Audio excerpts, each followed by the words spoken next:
Release ஆகி 18 வருஷம் ஆகுது sir. Yes sir. Kathiresan sir தான் வந்து பொல்லாதவன் படத்தோட ப்ரொடியூசர். 6 ப்ரொடியூசர்ஸ் என்னையும் என்னுடைய கதைகளையும் வேணான்னு சொன்னதுக்கப்புறம் 7ஆவதாக என்னுடைய படத்தை ப்ரொடியூஸ் பண்ண producer Kathiresan sir. Thank you sir. அப்புறம் தானு சாரும் வந்திருக்காங்க. தானு சாருக்கும் தேங்க்ஸ். ஏன்னா ப்ரொடியூசர்ஸ் வந்து வெரி கரேஜியஸ் பீப்புள். நான் வந்து என்ன மாதிரி ஒருத்தர் வச்சு படம் எடுக்கணும்னா takes a lot of courage. அதுக்காக சொன்னேன். ஸோ அதுக்கப்புறம் everything fell in place. And then Chokku தான் சஜஸ்ட் பண்ணார், why don't we go with RD Rajasekhar for சினிமாட்டோகிராஃபின்னு சொன்னார். அப்போது எனக்கு வந்து கவின் சொன்ன மாதிரி எனக்கும் வந்து சரி, இப்போ ஒரு யங் டீமோட வந்து ஒரு ஒரு ஒரு சீனியர் சினிமாட்டோகிராஃபர் வந்தால் நல்லாயிருக்கும், அவர் ஒரு மாதிரி கைட் பண்ண முடியும்னு எனக்கு இருந்தது. அதனால வந்து ஐ ஆல்சோ சேட் ஓகே. அப்புறம் அவர் ஸ்கிரிப்ட் படிச்சுட்டு he came up with certain ideas and then we discussed என்ன மாதிரி இருக்கலாம்னு. அண்ட் கடைசி வரைக்கும் அதை வந்து ரொம்ப அழகாக பண்ணியிருக்காரு. What I like about his work in this film is, எனக்கு வந்து அவர் அந்த இன்டீரியர்லேயும் கிளைமேக்ஸ்லேயும் அவர் லைட் பண்ணியிருந்த விதம் வந்து எனக்கு ரொம்ப பிடிச்சிருக்கு. இட்ஸ் வெரி வெரி வெரி ரொம்ப ஸ்பெஷலாக இருந்தது அந்த கிளைமேக்ஸ். ஏன்னா அந்த கிளைமேக்ஸ் வந்து அவங்க ஷூட் பண்ணது வந்து நாங்கள் விடுதலை ஷூட் பண்ண அதே இடம் தான். நாங்கள் ஷூட் பண்ணும்போது இருக்கிறதும் இவங்க படத்துக்கு ஷூட் பண்ணியிருக்கிறதும் வேறையாக இருந்தது. It is a very very good work. அந்த டீமே நல்லா ஒர்க் பண்ணியிருந்தாங்க. And thank you for that. And இன்றைக்கி ஆக்சுவலாக ஜிவியை தான் நம்ம கடைசியாக கூப்பிட்டு பேச சொல்லியிருக்கணும். அவரை கொஞ்சம் முன்னாடியே கூப்பிட்டோம். எனக்கு வந்து இந்த ஸ்கிரிப்டு கேட்ட உடனே ஜிவி தான் பண்ணணும். But it was supposed to be ஒரு காம்பேக்டான ஃபில்மாக இருக்கணும் அப்படின்ற மாதிரி இருந்தது இனிஷியலி வென் வி ஸ்டார்டட். அதனால் வந்து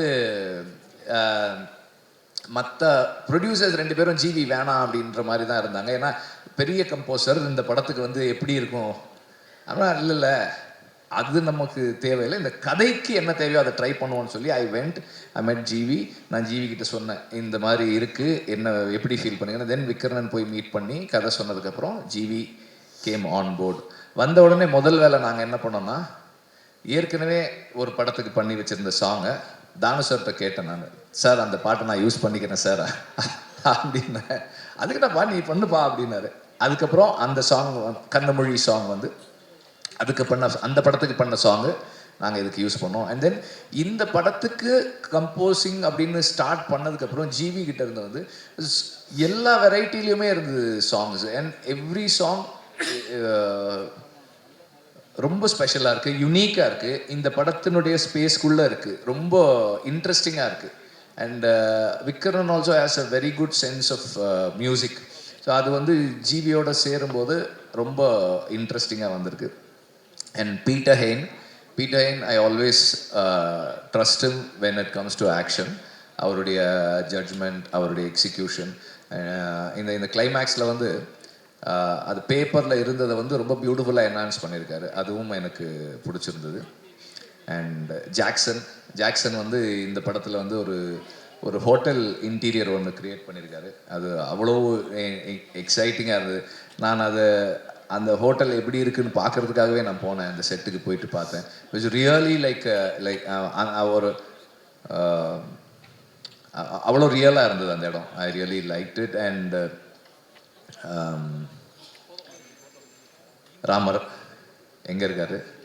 ராமர் தான் வந்து எனக்கு லைக் இந்த ஈவெண்ட்டை ஸ்டார்ட் பண்ணது வந்து ராமர் தான். ராமருடைய உண்மை மனசில் படுறத பேசுகிற தைரியம் இருக்கு இல்லையா, அது வந்து என்ன மாதிரி ஒரு ஆளுக்கு எப்போவுமே தேவை, especially on the edit table. Because I push myself really hard. அப்போ வந்து யாராவது ஒருத்தர் வந்து போது நிறுத்தியா அவ்வளோதான் இது அப்படின்னு சொல்கிறதுக்கு எனக்கு ஒரு ஆள் வேணும். அது வந்து ராம் எப்போவுமே எதுவுமே யோசிக்கவே மாட்டார். அவர் பாட்டை இல்லை சார் இதுதான் சார் அப்படின்னு சொல்லக்கூடிய ஒரு ஆள்.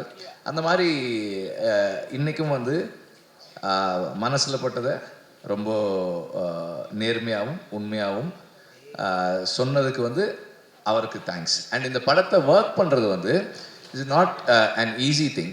இந்த லாஸ்ட் ஒரு அந்த ஒரு ஒரு ஃபியூ டேஸில் வந்து the way he sharpen the film was very amazing. ரெண்டு கேமராமேன் சொன்ன மாதிரி ஒரு சீனெல்லாம் எடிட் பண்ணியிருந்தது. It was not in in நானும் பார்க்கல அந்த மாதிரி ஒரு அந்த சீக்வன்ஸை, விக்கரனும் பார்க்கல அந்த சீக்வன்ஸை. அதை ராம் கன்சீவ் பண்ணி கட் பண்ணது ரொம்ப நல்லா இருந்தது. இட் இஸ் வெரி வெரி எனக்கு சர்ப்ரைசிங்காக இருந்தது. எடிட்டில் எனக்கு ஒரு சர்ப்ரைஸ் வர்றதுன்றது வந்து ரொம்ப I mean I normally expect every combination in edit.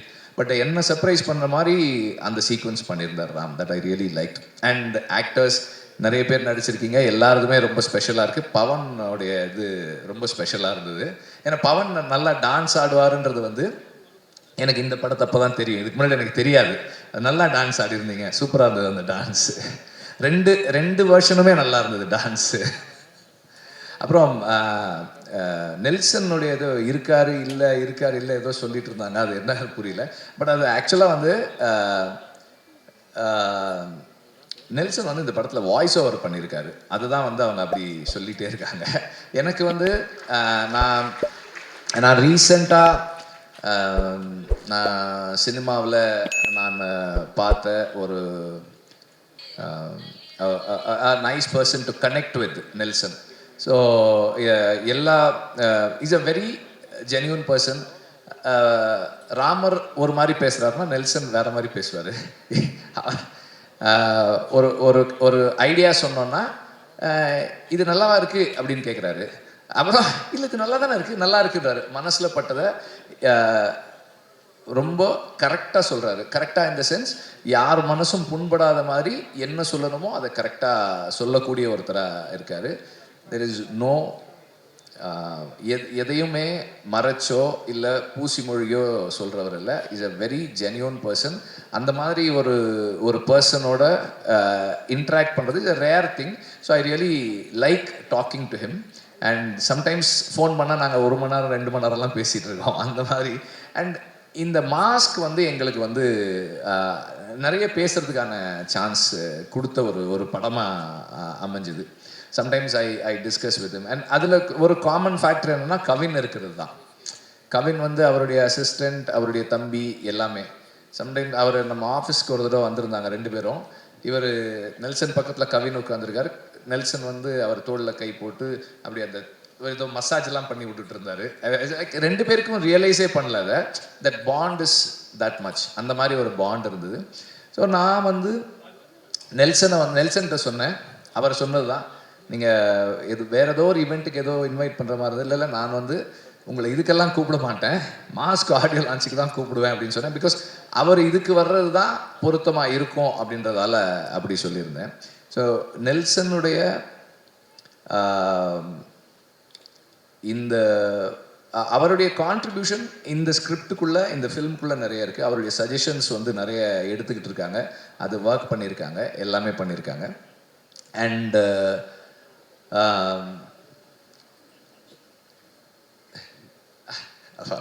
முதல்ல உங்களை பற்றி சொல்கிறேன். சொக்கலிங்கமும் நானும் வந்து அசிஸ்டன்ட் டைரக்டராக நான் இருக்கும்போது அவர் அசிஸ்டன்ட் மேனேஜர். எனக்கு கோவம் வரும், அவருக்கும் கோவம் வரும், எனக்கு ரொம்ப கோவம் வரும், அவருக்கும் ரொம்ப கோவம் வரும். பயங்கரமாக இருக்கும் ஒர்க் பண்ணுறதுக்கு. நாங்கள் அப்போது அந்த டைமில் காதல் வைரஸ் படத்தில் ஒர்க் பண்ணியிருக்கோம். அதுக்கப்புறம் தொடர்ந்து எல்லா படங்களும், ஆடுகளம்லேருந்து எல்லா படமும் கூட ஒர்க் பண்ணுறாரு. ரொம்ப கமிட்டடாக எடுத்துக்கிட்ட வேலையை முடிக்கணும். ஒரு டைரக்டர் கேட்கும்போது இல்லைன்னு சொல்லக்கூடாதுன்றதுக்காக ஒர்க் பண்ணுற ஒருத்தர். ரொம்ப டெடிக்கேட்டடாக கமிட்டடாக ஒர்க் பண்ணுற ஒரு ஆள். அண்ட் அவர் இந்த படத்தின் மூலமாக ப்ரொடியூசர் ஆகிறது எனக்கு ரொம்ப சந்தோஷம். அதே மாதிரி ஆண்ட்ரியாவும் இந்த படத்தின் மூலமாக ப்ரொடியூசர் ஆகிறது எனக்கு ரொம்ப சந்தோஷம். நான் கேட்டேன், உங்களுக்கு எதுக்கு இந்த வேலை, நீங்கள் ப்ரொடியூசராக என்ன பண்ண போகிறீங்க அப்படின்னு. அப்புறம் அதுவும் இந்த ஸ்கிரிப்ட் எதுக்கு, இந்த ஸ்கிரிப்ட் எதுக்கு, ஏன்னா வந்து உங்கள் கேரக்டரில் வந்து கொஞ்சம் நெகட்டிவ் ஷேட் இருக்குது அப்படின்னா அப்போ அவங்க சொன்னாங்க, கொஞ்சம்லாம் இல்லை, இது ப்ராப்பர் நெகட்டிவ் தானே இது, அதனால என்ன இருக்குது. அப்புறம் இது பண்ணால் அப்புறம் இதே மாதிரி ரோல்ஸ் தானே கூப்பிடுவாங்க அப்படின்னு கேட்டேன். இப்போ எதுக்கு கூப்பிடுறாங்க, எதுக்கும் கூப்பிட்றதில்ல. நானே ஒரு படம் ப்ரொடியூஸ் பண்ணுறேன். I really like this film. இந்த குவர்க் எனக்கு பிடிச்சிருக்கு. இது வந்து இது இது it it it I feel this is commercial. அதனால் நான் இதை I want to take the risk with this ஃபில்ம்னு சொன்னாங்க. Then I said okay. So அந்த மாதிரி இவங்க 2 பேருக்குமே வந்து இந்த படம் ஒரு சக்ஸஸ்ஃபுல் ஃபில்மாக அமையணும்னு நான் விரும்புகிறேன். And there are lot of people எனக்கு வந்து ஃப்ளோவில் ஞாபகம் வரல. Azhar, I really like your work because அதாவது ஒரு டைரக்டராக இதை எப்படி சொல்கிறதுன்னு எனக்கு தெரியல. ஆனால் ஒரு ப்ரொடியூசராக எனக்கு ரொம்ப பிடிச்சிருந்தது. ஒரே நாளில் அதாவது 5 நாள் ரிஹர்ஸ் பண்ணி ஒரே நாளில் ஷூட் பண்ணி முடிச்சு கொடுத்துட்டீங்க. 2 சாங் 2 நாளில் முடிச்சிருக்காங்க. I'm not just saying that 2 நாள் ஒரு நாளில் எடுத்தாங்கன்றதுக்காக இல்லை, அந்த டைம்குள்ளே என்ன குவாலிட்டி கொடுத்தாங்கன்றது தான் அந்த அப்ரிசியேஷனுக்கான reason. Not just the time, அந்த குறிப்பிட்ட டைம்குள்ளே நல்லா பண்ணியிருக்கீங்க. அண்ட் தென் எல்லா நடிகர்களும் அப்படியே பேனிங்லேயே வரேன். அவன் வினோத் நல்லா பண்ணியிருந்தான். அண்ட் ரமேஷும் நல்லா பண்ணியிருந்தாரு. சிக்ஸ் எல்லாம் நல்லா பண்ணியிருந்தாங்க. அப்புறம்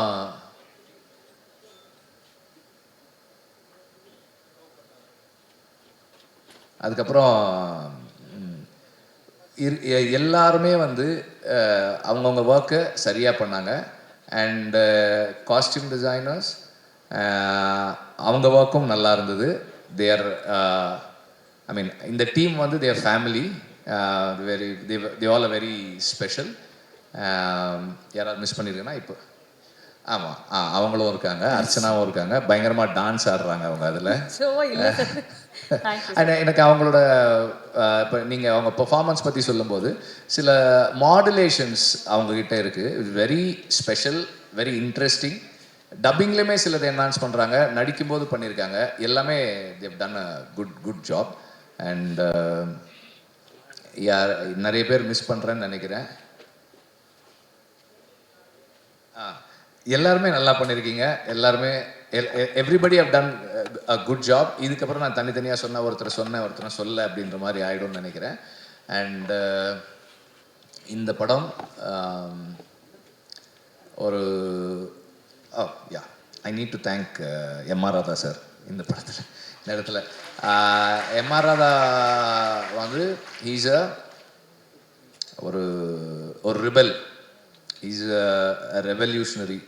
நிறைய விஷயங்களை வந்து குவெஸ்டின் பண்ணியிருக்காரு, நிறைய விஷயங்களை கேட்டிருக்காரு. அண்ட் அவர் இந்த படத்துக்குள்ளே இவ்வளோ ஸ்ட்ராங்காக வந்ததுக்கு காரணம் அது யார் எப்படின்னு சொல்லணும்னு தெரியல. ஏன்னா ஒரிஜினலாக விக்ரன் ஐடியா வந்து 4-5 நடிகர்களுடைய மாஸ்க் இருக்குன்ற மாதிரி தான் இருந்தது.